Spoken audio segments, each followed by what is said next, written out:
வருங்கால மாண்புமிகு தமிழ்நாடு முதலமைச்சர் பிரதீப் ரங்கநாதன் அவர்களோட டிராகன் படத்தில் நடிச்சிருந்த நடிகை தான் கையாடு லோகர். கையாடு லோகர் டிராகன்ன்ற ஒரு படத்தில் நடித்த உடனே அந்த படம் ரிலீஸ் ஆன நாள்லேருந்து இன்னைக்கு வரைக்கும் கையாடு லோகர் தமிழ் சினிமா, இந்திய சினிமா, ஏன் உலக சினிமான்னு சொல்லி உலகம் முழுக்க இருக்க சினிமா ரசிகர்களோட கனவு கன்னியாக திகழ்கிறாங்க நம்ம கையாடு லோகர் மேடம். ஆனால் என்னை பொறுத்த வரைக்கும் டிராகன் படத்தில் நடித்ததன் மூலமாக உலக சினிமா ரசிகர்களோட கனவு கன்னியாக பவள மல்லியா திகழ்கின்ற கையாடு லோகர் ஒரு ஓவர் ரேட்டட் நடிகைன்றது என்னோட தனிப்பட்ட கருத்து. கையாடு லோகர் எதனால் ஓவர் ரேட்டட் நடிகை?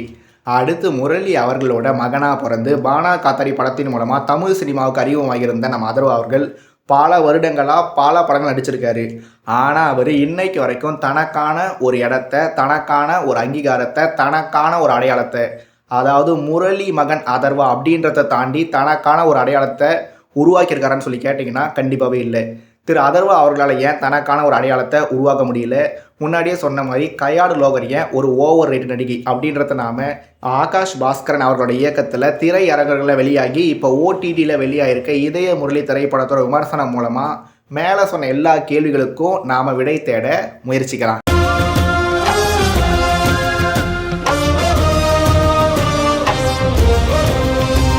இதயமே இதயமே அப்படின்னு சொல்லி அதர்வா அவர்களோட தந்தையான முரளி அவர்கள் தான் நடிகராக இருக்கும்போது இதயம் அப்படின்னு சொல்லி ஒரு படத்தில் நடிச்சிருந்தாரு. அந்த படம் அந்த காலத்தில் ஒரு மிகப்பெரிய வெற்றி படம் அப்படின்னு சொல்லி பல பேர் சொன்னதை நான் கேட்டிருக்கேன். நான் இதயம் படத்தை முழுசாக பார்த்துருக்கேன்னு சொல்லி கேட்டிங்கன்னா தொலைக்காட்சியில் துண்டு துண்டாக அப்பப்போ நான் பார்த்துருக்கேன். ஆனால் இப்போ எனக்கு அந்த இதயம் படத்தோட முழு கதை ஞாபகம் இருக்கான்னு சொல்லி கேட்டிங்கன்னா கண்டிப்பாகவே இல்லைன்னு தான் சொல்லணும். அதர்வா அவர்களோட இதய முரளி படத்துக்கு விமர்சனம் பண்ணுறதுக்கு முன்னாடி முரளி அவர்களோட இதயம் படத்தை ஒரு வாட்டி பார்க்கலாமே அப்படின்ற ஒரு எண்ணம் எனக்குள்ளே இருந்திருந்தாலுமே அந்த எண்ணத்தை நான் நிறைவேற்றலை. அதுக்கு சில பல காரணங்கள் இருந்தாலுமே இந்த விமர்சனம் எடுத்து முரளி அவர்களோட இதயம் பட விமர்சனம் இல்லை, அதர்வா அவர்களோட இதய முரளி படத்தோட விமர்சனம். அந்த வகையில் அதர்வா அவர்களோட நடிப்பில் வந்திருக்க இதய முரளி திரைப்படத்தோட கதை என்னென்னா, நம்ம அதர்வா அவர்கள் தொடக்க பள்ளி படிக்கிற காலகட்டத்தில் ஒருத்தவங்களை விரும்புகிறாரு. அதே மாதிரி அவர் மேல்நிலை பள்ளியில் படிக்கும்போது இன்னொருத்தரை விரும்புகிறாரு. அதே மாதிரி நம்ம ஆள் கல்லூரியில் படிக்கும்போது இன்னொருத்தரை விரும்புகிறாரு. நம்ம அதர்வா அவர்கள் தொடக்க பள்ளியில் படிக்கும்போது ஒரு பெண்ணை விரும்புகிறாரு இல்லையா, அந்த பெண்ணுக்கிட்ட அவர் காதலை சொல்ல முயற்சி பண்ணுறாரு, சொல்ல முடியல. அதே மாதிரி மேல்நிலை பள்ளியில் படிக்கும்போது ஒரு பொண்ணை விரும்புகிறாரு இல்லையா, அவங்கக்கிட்டையும் பல முறை தன்னோட காதலை சொல்கிறதுக்கு முயற்சி பண்ணுறாரு, ஆனால் தன்னோட காதலை சொல்ல முடியல. அதே மாதிரியே நம்ம அதர்வா அவர்கள் கல்லூரி படிக்கும்போது ஒரு பெண்ணை விரும்புகிறாரு இல்லையா, அந்த பெண்கிட்டையும் நம்ம அதர்வா அவர்கள் அங்கே சொல்கிறேன், இங்கே சொல்கிறேன், கடைசியாக தொடர்வண்டி நிலையத்தில் சொல்கிறேன்னு சொல்லி என்னென்னமோ முயற்சி பண்ணுறாரு. ஆனால் அதர்வா அவர்களால் முதல்லையும் சொல்ல முடியல, ரெண்டாவது முறையும் சொல்ல முடியல, மூணாவது முறையும் அதர்வா அவர்களால் தன்னோட காதலை 3 பெண்கள்கிட்டையுமே சொல்ல முடியல. இப்படி 3 வெவ்வேறு காலகட்டத்தில் 3 வெவ்வேறு பெண்கள் மேலே அதர்வா அவர்களுக்கு காதல் வந்து தன்னுடைய காதலை அந்த 3 பெண்கள்கிட்டையுமே சொல்ல முடியாமல் போன பிறகு அதர்வா அவர்களோட வாழ்க்கையில் நடந்த சம்பவங்கள் என்ன, அதர்வா அவர்கள் தன்னோட வாழ்க்கையில் கற்றுக்கிட்ட பாடம் என்ன, அதன் பிறகு அவரோட வாழ்க்கையில் காதல்ன்ற ஒன்று வந்துதா இல்லையா, கல்யாணன்ற ஒன்று நடந்ததா இல்லையா, அதர்வா அவர்கள் தன்னோட வாழ்க்கை பயணத்தில் சந்தித்த காதல் மட்டும் இல்லாமல் நட்பு, தன்னோட சொந்த யாரு, தன்னோட மாமான்னு சொல்லி நட்டி நடராஜ் அவர்கள் இருக்கார் இல்லையா, அவருக்கும் அதர்வா அவர்களுக்குமான உறவு என்னன்னு சொல்லி இந்த மாதிரி எண்ணற்ற கேள்விகளுக்கு 2.25 மணி நேரம் தெளிய வச்சு அடித்து சிரிக்க வச்சு ரசிக்க வச்சு கூடவே பல இடங்களில் வெறுப்பேத்துறா மாதிரியும் கடுப்பேத்துறா மாதிரியும் பதில் சொல்லியிருந்த படம் தான் காதல் சொல்ல வந்தேன் கடைசி வரை வார்த்தைகள் இன்றி நின்றேன். சொல்லாத காதலா உள்ளார மோதலா தீராத. அதர்வா அவர்களோட இதய முரளி படத்தோட தொடக்க காட்சிகள் என்னன்னா, நம்ம ஃபகத் ஃபாசில் அவர்கள்கிட்ட தன்னோட கடந்த கால வரலாற்றை அதர்வா அவர்கள் சொல்ல தொடங்கும் போதே அதர்வா அவரோட நண்பர்கள் ஃபகத் ஃபாசில் அவர்கள்கிட்ட இந்த படத்தோட முதல் பாதியோட நீளம் இவ்வளவு, 2ஆம் பாதியோட நீளம் இவ்வளவு அப்படின்னு சொல்லியிருப்பாங்க. அவங்க என்ன தான் படத்தோட தொடக்கத்திலேயே இந்த படத்தோட மொத்த நீளம் என்ன அப்படின்றத சொல்லிட்டு இருந்தாலுமே இந்த இதய முரளி படத்தோட மிகப்பெரிய குறை அப்படின்றத முதல்லையே சொல்லணும்னு கேட்டிங்கன்னா இந்த படத்தோட அதிகப்படியான நீளம் தான். 164 நிமிஷம் ஓடுற இந்த படத்தோட மொத்த நீளத்தை இவங்க மட்டும் 1, 4, 3 143 நிமிஷமாக குறைச்சிருந்தாலோ இல்லை அந்த 143 நிமிஷத்தை விட ஒரு 120 நிமிஷம், முதல் பாதி ஒரு 60 நிமிஷம், 2ஆம் பாதி ஒரு 60 நிமிஷம்னு சொல்லி இந்த படத்தில் வர சண்டை காட்சிகள், இந்த படத்தில் இவங்க நாஸ்டாலஜிக் மூமெண்ட்ஸ், அதாவது மலரும் நினைவுகள் அப்படின்னு சொல்லி ஒரு சில காட்சிகளை வச்சுருக்காங்க இல்லையா, அந்த எல்லா காட்சிகளையும் அப்படியே வெட்டி ஓரம் தூக்கி போட்டிருந்தாங்கன்னா கண்டிப்பாகவே இந்த படத்தோட நீளத்தை 120 நிமிஷமாக குறைச்சிருக்க முடியும். அப்படி இவங்க இந்த படத்தோட மொத்த நீளத்தை 120 நிமிஷமாக மட்டும் குறைச்சிருந்தாங்கன்னா உண்மையிலேயே ஒரு தரமான படம், ஒரு சுறுசுறுப்பான படம், ஒரு விறுவிறுப்பான படம், ரசிக்கக்கூடிய ஒரு படம் கண்டிப்பாக நம்மளுக்கு கிடச்சிருக்கும். இப்போ இந்த படம் விறுவிறுப்பாக சுறுசுறுப்பாக ரசிக்கிற மாதிரி இல்லையான்னு சொல்லி கேட்டிங்கன்னா அது வேறு. ஆனால் 164 நிமிஷன்றது இந்த படத்துக்கு கண்டிப்பாகவே அதிகப்படியான நீளன்றதை யாராலையுமே மறுத்து பேச முடியாது. ஒருவேளை நான் இந்த திரைப்படத்தை ஓடிடியில் பார்க்காம நேரடியாக திரையரங்கில் வெளியானப்ப திரையரங்குக்கு போய் பார்த்துருந்தேன்னா இந்த 164 நிமிஷன்றது எனக்கு பெரிய குறையாக தெரியாமல் இருந்திருக்கலாம். ஏன்னா நாம் திரையரங்குக்கு ஒரு படத்தை பார்க்க போகும்போது அந்த படத்தை பார்க்குறதுக்காக மட்டுமே தான் நாம் திரையரங்குக்கு போகிறோம். அதுவே நாம் ஒரு படத்தை ஓடிடியில் பார்க்கும்போது நம்மளோட கவனத்தை திசை திருப்பக்கூடிய எண்ணற்ற விஷயங்கள் நம்ம பக்கத்தில் நடக்கும். அப்படி இருக்கிறதுனால நம்மளோட மொத்த கவனமும் அந்த திரைப்படம் மேலே இருக்குமான்னு சொல்லி கேட்டிங்கன்னா கண்டிப்பாகவே இருக்காது. அப்படி இருக்கும்போது இந்த இதய முரளி படம் 164 நிமிஷம் எதுக்காக ஓடுது அப்படின்ற ஒரு கேள்வியை இந்த படத்தோட படத்தொகுப்பாளராக இருந்தாலும் சரி, இந்த படத்தை தயாரித்து இயக்கியிருக்க திரு ஆகாஷ் பாஸ்கரன் அவர்களும் சரி கண்டிப்பாகவே கருத்தில் கொண்டு இந்த படத்தோட மொத்த நீளத்தை படம் வெளியீட்டுக்கு முன்னாடியே குறைச்சிருந்தா இந்த இதய முரளி திரைப்படம் இப்போ தந்த உணர்வை விட பல மடங்கு நல்ல உணர்வை எனக்கும் தந்திருக்கும், இந்த படத்தை பார்த்த எல்லாருக்குமே தந்திருக்குன்றத யாராலையுமே மறுத்து பேச முடியாதுன்ற உண்மையை மறுபடியும் ஒரு முறை நான் பதிவு பண்ண கடமைப்பட்டிருக்கேன். அதனால் இந்த இதய முரளி திரைப்படத்தோட அதிகப்படியான நீளம் அப்படின்ற விஷயத்திலிருந்து நாம் அப்படியே இந்த படத்தோட நிறைகள் பக்கம் நகர்ந்தோம்னா இந்த இதய முரளி படத்தோட முதல் மற்றும் முக்கியமான நிறை அப்படின்னு சொல்லி என்கிட்ட கேட்டிங்கன்னா எனக்கு ஞாபகம் வர முதல் விஷயம் நம்ம கயாடு லோகர் அவர்களோட 2ஆம் பாதியில் வர காட்சி, அவங்களோட இறுதி காட்சினோட சொல்லலாம். இதே மாதிரி ஒரு காட்சி சமீபத்தில் வந்திருந்த வித் லவ் படத்தில் அப்படியே இருந்திருக்கும். ஆனால் வித் லவ் படத்தில் கதாநாயகன் செஞ்சதை இந்த படத்தில் கயாடு லோகர் பண்ணியிருப்பாங்க. இந்த 2 காட்சிகளையும் பக்கத்தில் வச்சு பார்க்கும்போது அபிஷன் ஜீவித் நல்லா நடிச்சிருந்தாரா, கயாடு லோகர் பட்டையை கிளப்பி இருந்தாங்கன்னு சொல்லி கேட்டிங்கன்னா என்னை பொறுத்த வரைக்கும் இந்த 2 படங்களோட காட்சியை ஒப்பிட்டு பார்க்கும்போது எனக்கு அதிக அளவு திருப்தியை தந்திருந்த காட்சினா வித் லவ் படத்தில் வந்திருந்த காட்சி தான். ஏன்னா வித் லவ் படத்தில் நம்ம அபிஷன் ஜீவித் அவர்கள் தன்னோட உணர்வை வெளிப்படுத்தும் போது எதிர் பக்கத்தில் உட்காந்துருந்த அந்த நடிகையும் ஒரு சிறப்பான நடிப்பை கொடுத்துருப்பாங்க. ஆனால் இந்த இதய முரளி படத்தில் கயாடு லோகர் தன்னோட உணர்வு என்ன, தன்னோட மனசில் இருந்த உண்மை என்ன அப்படின்றத வெளிப்படுத்தும் போது எதிர்பக்கம் நின்றுட்டு இருந்த நம்ம அதர்வா அவர்கள் அந்த உணர்வுக்கு சரியான ஒரு முகபாவனையை சரியான ஒரு நடிப்பை வெளிப்படுத்தி இருந்தாரா அப்படின்னு சொல்லி என்கிட்ட கேட்டிங்கன்னா கண்டிப்பாகவே இல்லை. அதனாலேயே வித் லவ் காட்சி நல்லா இருந்ததா இல்லை இதய முரளி படத்தில் வர காட்சி நல்லா இருந்தான்னு சொல்லி கேட்டிங்கன்னா நானாக இருந்தாலும் சரி, இந்த 2 படங்களை பார்த்த யாராக இருந்தாலுமே சரி, வித் லவ் படத்தில் வந்த அந்த காட்சி தான் சிறப்பான காட்சி, தரமான காட்சின்றத எல்லாருமே ஒத்துப்போம்.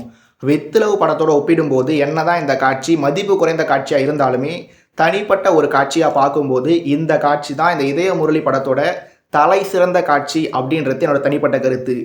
ஏன்னா இந்த மாதிரி ஒரு காட்சியை நான் இந்த படத்தில் எதிர்பார்த்தேன்னு சொல்லி கேட்டிங்கன்னா கண்டிப்பாகவே எதிர்பார்க்கல. ஃபகத் ஃபாசில் அவர்களோட கதாபாத்திரத்தை எங்கே எடுத்துகிட்டு வந்து எப்படி இவங்க எந்த கதாபாத்திரத்தோடு ஒன்றிணைப்பாங்க அப்படின்னு சொல்லி பல விஷயங்கள் நான் ஒரு மாதிரி கணிச்சிருந்தேன். ஆனால் கயாடு லோகருக்கு இந்த மாதிரி ஒரு இறுதிக்கட்ட காட்சி இருக்குன்றத நான் கண்டிப்பாகவே எதிர்பார்க்கல. அந்த காட்சியில் கயாடு லோகர் அவர்களோட நடிப்பு திறமையை பாராட்ட என்கிட்ட வார்த்தைகளே இல்லை. நான் இந்த விமர்சனத்தோட தொடக்கத்தில் கயாடு லோகர் ஒரு மிகைப்படுத்தப்பட்ட நடிகை, ஒரு ஓவர் ரேட்டட் ஆக்ட்ரஸ் அப்படின்னு சொல்லியிருந்தேன். அதுக்கு என்ன முக்கிய காரணம், கயாடு லோகர் நடித்த எல்லா படங்களையும் அவங்க தமிழில் நடிச்சிருக்காங்க, தெலுங்கில் நடிச்சிருக்காங்க, மலையாளத்தில் நடிச்சிருக்காங்கன்னு சொல்லி பல மொழிகள் நடிச்சிருக்காங்க. அவங்க நடித்த எல்லா படத்தையும் நான் பார்த்துருக்கேன்னு சொல்லி கேட்டிங்கன்னா கண்டிப்பாகவே பார்க்கல. நான் கயாடு லோகர் நடித்து பார்த்த படங்கள் அப்படின்னு சொல்லி கேட்டிங்கன்னா ஒன்று டிராகன், இன்னொன்று இந்த இதய முரளி. இந்த 2 தமிழ் படங்களை மட்டும்தான் நான் பார்த்துருக்கேன். அது மட்டும் இல்லாமல் அவங்க பாவல மல்லி அப்படின்னு சொல்லி ஒரு பாடலுக்கும் நடனம் ஆடியிருந்தாங்க. இது எல்லாத்தையும் மையமாக வச்சுக்கிட்டு தான் அவங்களுக்கு கோடான கோடி ரசிகர்கள் இருக்காங்க அப்படின்றதையும் நாம் முன்னாடியே சொல்லியிருந்தோம். அப்படி இருந்தாலுமே கயாடு லோகர் அவர்கள் நடித்து நான் முதல்ல பார்த்த படம் எது, டிராகன். டிராகன் படத்தில் கயாடு லோகர் மட்டும்தான் கதாநாயகி அப்படின்னு சொல்லி கேட்டிங்கன்னா இல்லை. ஏன்னா டிராகன் படத்தில் அனுபமா பரமேஸ்வரன் இருந்திருந்தாங்க, கயாடு லோகர் இருப்பாங்க. டிராகன் படத்தோட இறுதிக்கட்ட காட்சியில் இவானா அவங்களும் சிறப்பு தோட்டத்தில் இடம் பிடிச்சிருப்பாங்க. இவங்க 3 பேரில் யார் சிறந்த நடிகை, ஸ்க்ரீன் ப்ரெசன்ஸில் அதிக அளவு ஸ்கோர் பண்ணக்கூடிய நடிகை யாருன்னு சொல்லி என்கிட்ட கேட்டிங்கன்னா நான் முதல்ல இவானாவை தான் சொல்லுவேன். ஏன்னா இவானா லவ் டுடேவாக இருந்தாலும் சரி, அவங்க நடித்த பல படங்களையும் சரி, அந்த படத்தோட கதாநாயகர்கள் ஸ்கோர் பண்ணதை விட அந்த படத்தோட கதாநாயகர்கள் கவனம் ஈர்த்ததை விட இவானா அதிக அளவு கவனம் ஈர்த்திருப்பாங்க. அதுக்கு உதாரணமாக முன்னாடியே சொன்ன மாதிரி லவ் டுடே படத்தை சொல்லலாம். தெலுங்கில் அவங்க சிங்கிள் அப்படின்னு சொல்லி ஒரு படத்தை நடிச்சிருப்பாங்க, அந்த படத்தை உதாரணமாக சொல்லலாம். மறுபடியும் நாம் டிராகன் படத்துக்கே வந்தோம்னா டிராகன் படத்துலையுமே கூட அனுபமா பரமேஸ்வரன் அதிக அளவு ஸ்கோர் பண்ணியிருந்தாங்களா இல்லை கையாடு லோகர் அதிக அளவு ஸ்கோர் பண்ணியிருந்தாங்களா அப்படின்னு சொல்லி என்கிட்ட கேட்டிங்கன்னா, என்னோட தனிப்பட்ட கருத்துன்றது கையாடு லோகரை காட்டிலும் அனுபமா பரமேஸ்வரன் தான் அதிக அளவு ஸ்கோர் பண்ணியிருந்தாங்க அப்படின்னு சொல்லி நான் தைரியமாக சொல்லுவேன். அப்படி இருக்கும்போது தான் அவங்க அதன் பிறகு பவளமல்லி அப்படின்னு சொல்லி ஒரு பாடலுக்கு நடனம் ஆடியிருந்தாங்க. பவளமல்லி பாடல் யூடியூப்பில் 10 லட்சம் 20 லட்சம் 30 லட்சம் அப்படின்னு சொல்லி லட்சக்கணக்குக்கெல்லாம் லட்சக்கணக்குன்னு சொல்லி பார்வையாளர்களை கடந்துருச்சு. இத்தனை பேர் அந்த பாடலுக்கு லைக் பண்ணியிருக்காங்க அப்படின்னு சொல்லி என்னதான் எண்ணற்ற தகவல்கள் வந்திருந்தாலுமே, அந்த பாடலை பார்த்த பிறகும் அந்த பாடலை பார்த்து கையாடு லோகர் அவர்களை பல பேர் கொண்டாடி தீர்த்தப்போ எனக்கு தோணின ஒரே விஷயம், ஏன் கையாடு லோகர் அவர்களை இந்த மாதிரி கொண்டாடுறாங்க அப்படின்ற ஒரு கேள்வி எனக்குள்ளே எழுந்துட்டு தான் இருந்தது. இப்படி கையாடு லோகரோட ஒப்பிடும்போது இவானாவோட நடிப்பு திறமை அதிகம். ஸ்க்ரீன் ப்ரெசன்ஸில் அவங்க ஸ்கோர் பண்ணிகிட்டே இருப்பாங்க. கையாடு லோகர் அழகா இல்லை இவானா அழகான்னு சொல்லி எந்த வகையில் ஒப்பிட்டாலுமே கையாடு லோகரை காட்டிலும் இவானா பல மடங்கு திறமைசாலியாக இருக்கும்போது இவானாவுக்கு கிடைக்காத புகழ், இவானாவுக்கு கிடைக்காத வாய்ப்பு, இவானாவுக்கு கிடைக்காத ரசிகர்களோட அன்பு எப்படி கையாடு லோகருக்கு கணக்கே இல்லாமல் கிடைக்குது அப்படின்ற ஒரு எண்ணத்தோட இந்த இதய முரளி படத்தை நான் பார்க்க தொடங்கியிருந்தேன். அப்படி பார்க்கும்போது கையாடு லோகரோட முதல் காட்சி எது, நம்ம மகேந்திர சிங் தோனி அவர்கள் 2011 50 ஓவர் வேர்ல்டு கப்பில் வின்னிங் ஷாட் அடிப்பார். அந்த ஷாட்டை நான் டிவியில் பார்க்கல, ஹீரோயினோட கண்ணில் பார்த்தேன் அப்படின்னு சொல்லி நம்ம அதர் அவர்கள் சொல்லுவார். அந்த மாதிரி டோனியோட வின்னிங் ஷாட்டில் கையாடு லோகர் இன்ட்ரோ தந்திருந்தாங்க.